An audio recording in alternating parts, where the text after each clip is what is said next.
MacVoices is supported by Smile, the makers of world-class software like Text Expander. Find out about all their great utilities at smilesoftware.com.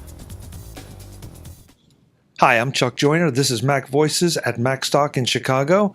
I'm here with Guy Serle, who is doing some podcasting of his own from the conference.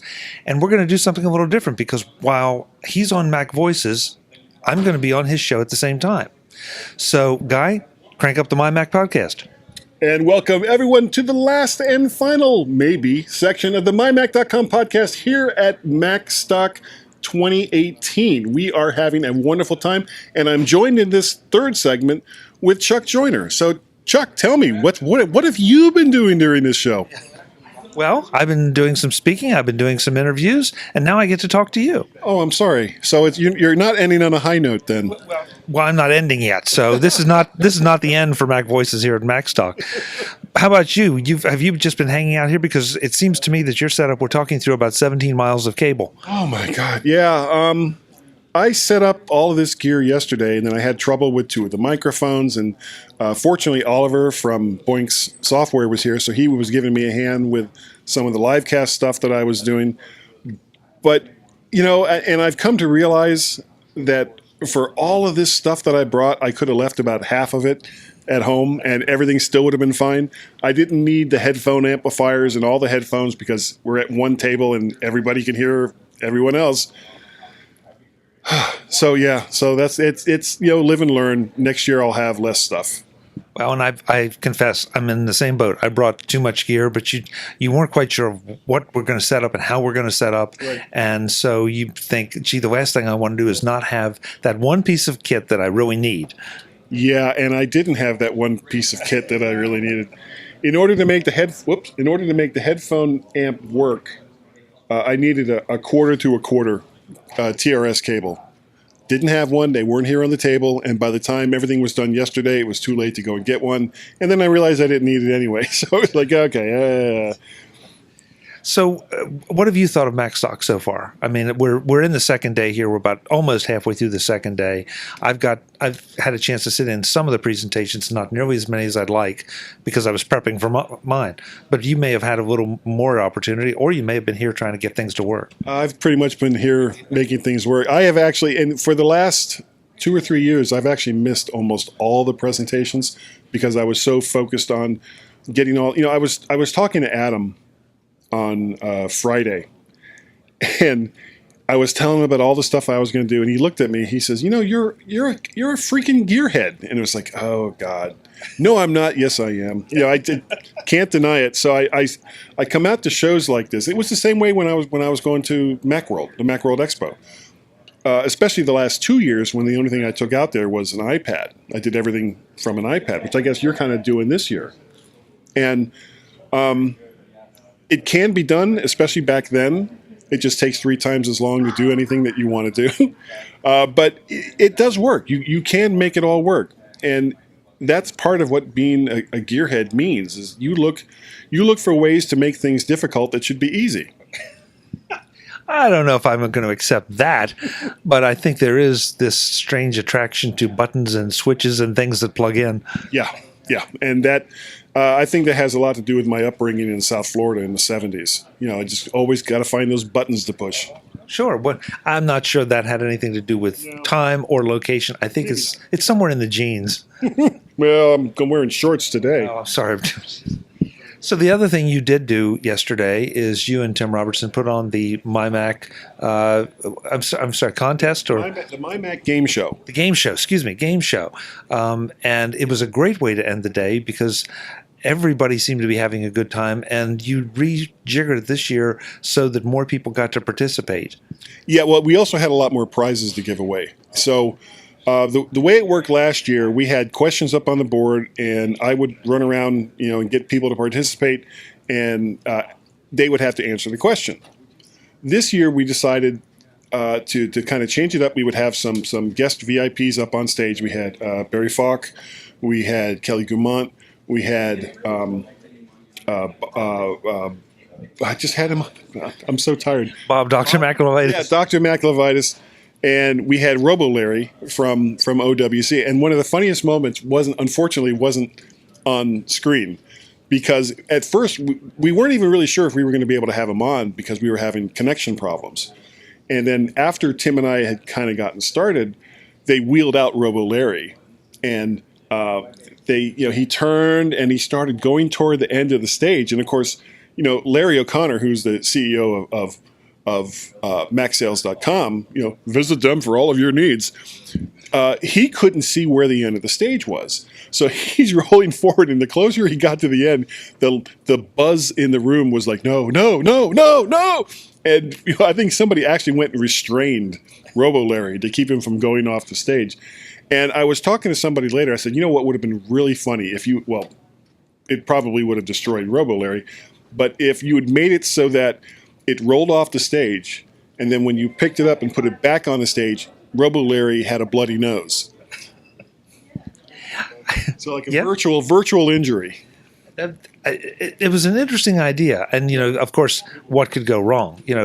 But you guys tried it, and it worked probably about 85% of the time, 90% of the time, at least for the stage part. Yeah, it worked about as well as it was going to, and it's not that anything was wrong technically. The problem is, as it is with audio, is latency. So you have to have the signal from Larry, from OWC, come to here, go through the network, show up on the screen, and then you hear what he has to say. And then when you talk to him, it does the same thing in reverse. So there's always a certain time factor from when something is said to when it's received by the other person that you have to kind of account for as you do it. Which is why when it didn't work originally, we were like, okay, almost in a panic mode. We have to get at least one other person to do this with. And fortunately, Kelly Gaumont was available and agreed to come on and kind of save our asses. So save our assets. There we go. So it was a lot of fun. I got a chance to go out into the audience. Now, if you watch the actual presentation, you won't see me at all because I wasn't on stage with everybody else. I was out in the audience with other people and getting them to either agree or disagree with the celebrity person who was answering the question. And I thought it was a really fun format and that it worked really well. No, I completely agree. And I'm never quite sure about how that kind of thing is going to play in a bunch of geeks, and it played so well. But it's played well every year that you've done it, just with different variations. Well, I know the first 2 years of the Macstock conference, Tim did this speaker roundup. And that was fun, but we kind of wanted to take it in a direction where we could get the audience involved, which is where, because Tim and I had done game shows and stuff for sponsors out at the Macworld Expo. So we kind of blew the dust off that concept and said, okay, well, we're going to do the same thing, except now it's going to be here at Macstock. And for the last 2 years, it was just so much fun because people got a chance to win prize because it really didn't matter whether you knew the answer or not. You were going to win a prize, the same prize whether or not you were going to be right or wrong. So it was like it's just can you stump can the VIP that's answering the question stump you and fool you into thinking that their answer, which is wrong, is the right answer. And Barry did that a lot, and actually Robo Larry from OWC tried that a couple times, and it worked out well. It was fun, and I gave some hints to some of the people that were there. I would say, okay, you don't know what the answer is? I'm going to give you a hint. It's B. Yeah. That was my hint. Yeah, which anybody that knows you knows that that's the kind of hint you would give. Yeah, that is, because I can't get much more complicated than that. It's like, well, if you took the second letter of the alphabet and you applied that in such a way that it was the inverse square, it's like, I can't do that. That's just not my style. So will you be, well, you mentioned that you didn't need half the stuff. You'll be back next year with less stuff, right? Yes. And, my whole goal is to have enough stuff to be able to record 4 people at the same time, which I can with this setup, and also to be able to do live casts. Now, I did a couple yesterday. I did one with Bob Levitas, and I did another one with, I can't remember who it is now at the top of my head, with somebody else, and right over on the Facebook. And the only limiting factor was bandwidth. Bandwidth was the issue, because we were using Mimo Live, which if you haven't tried Mimo Live, you can check that out at boinks.com, boinkstv.com. And if you have any interest at all in live casting, it's amazing software. And it takes the complications of having multiple cameras and multiple microphones and multiple sources and all these different, you want to do lower thirds and you want to have, little blurbs going across the screen here, there, and everywhere. Mimo Live is probably the best software to do that. Now, you can do the same thing with something like OBS if you can work your way through the interface, because OBS does not everything that Mimo Live does, but it does most of it. So if you don't have a lot of money, that's the way you have to go. You just have to learn how it works to be able to make it happen. And the other one on the probably least expensive side that I've tried is Ecamm Live software. And that also works well, but it doesn't do nearly half the stuff that Mimo Live does. Mimo Live is a TV station in a piece of software on your laptop. I've used Ecamm as well, and I like it because if you're trying to do a one-man show where you're the one looking at the camera and also trying to look down occasionally, it doesn't do as much, but it does enough. And it's something that's manageable. Mimo Live, it's a bit more of a learning curve, but you'll be able to do some amazing things with it.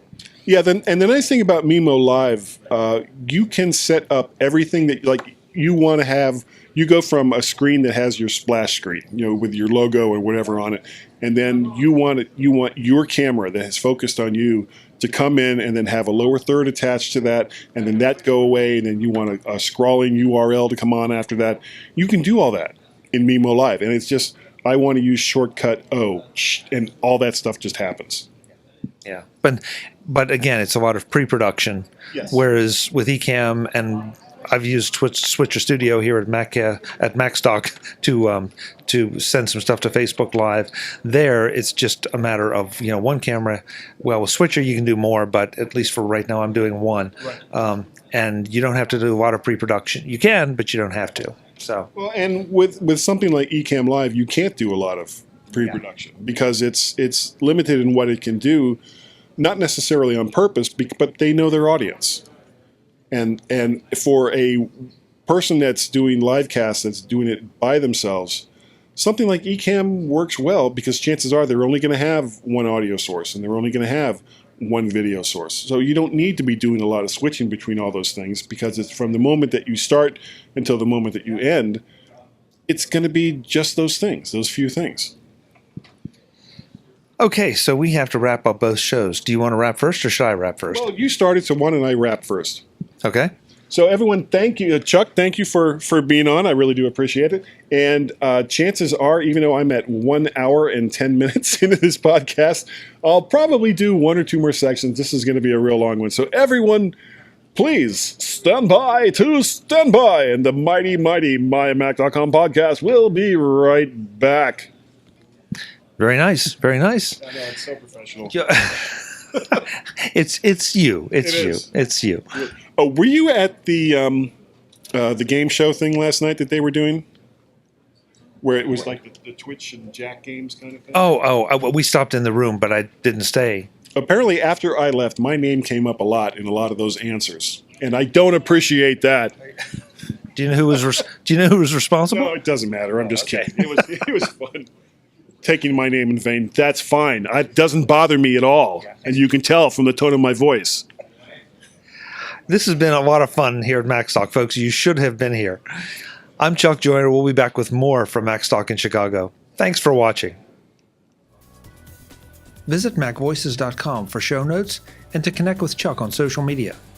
Get involved in our MacVoices Facebook group and get more out of your Apple Tech with MacVoices magazine, free on Flipboard.